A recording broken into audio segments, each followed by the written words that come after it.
One of the things that we were able to do by tackling the schools all at one point in time, though, was we got a few benefits that helped us long-term with the community and helped us with the financing itself.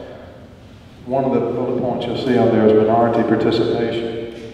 When we were doing the plans the old way, we might do 1 or 2 schools, we might bid a few more contracts for renovations every year. But when we had a whole bunch of stuff to be done at once, we were able to put together a program for qualified construction and suppliers, vendors, on the minority participation side. And we sharply increased the minority participation over what had been the history for the school district. What did the school district wasn't trying before, we just had a better focus, we had a better volume, and were able to find the minority of contractors and vendors to do the work.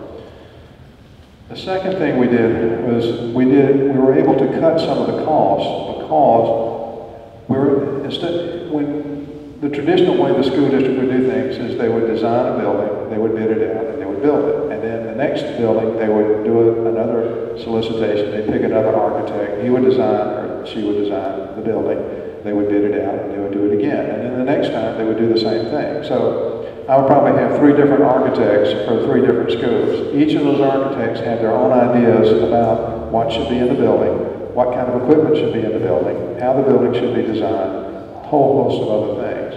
What we were able to do by tackling this as a single project instead of a school by school is we were able to enforce, we were able to require that all the stuff inside the schools be uniform so that we had the same air conditioning systems, we had the same doors, we had the same lights, we had the same windows all the way through. We weren't, so we still had architects designing schools, but they had specifications for what they were going to use for separate things that controlled what the school had to buy.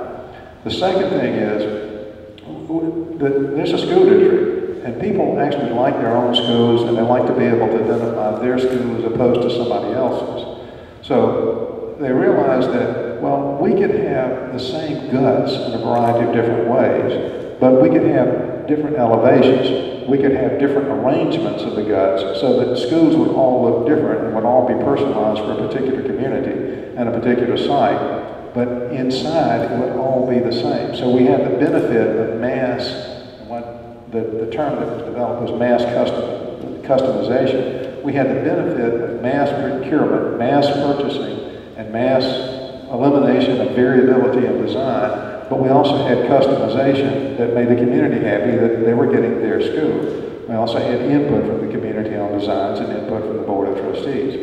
So that was another benefit. We got a lot cheaper because we were able to purchase, for instance, HVAC equipment. And I come back to that one because it was such a big number. But we were able to mass purchase the HVAC equipment at a cost that was roughly 2/3 of what it had been traditionally costing for each school district. That's a big number. In addition, we were able to take some of that savings and use it to improve the energy efficiency of the buildings that were being built. The schools were designed as LEED Silver. They didn't go through the process to get the certification, but they were designed to LEED Silver whenever they were doing a new school.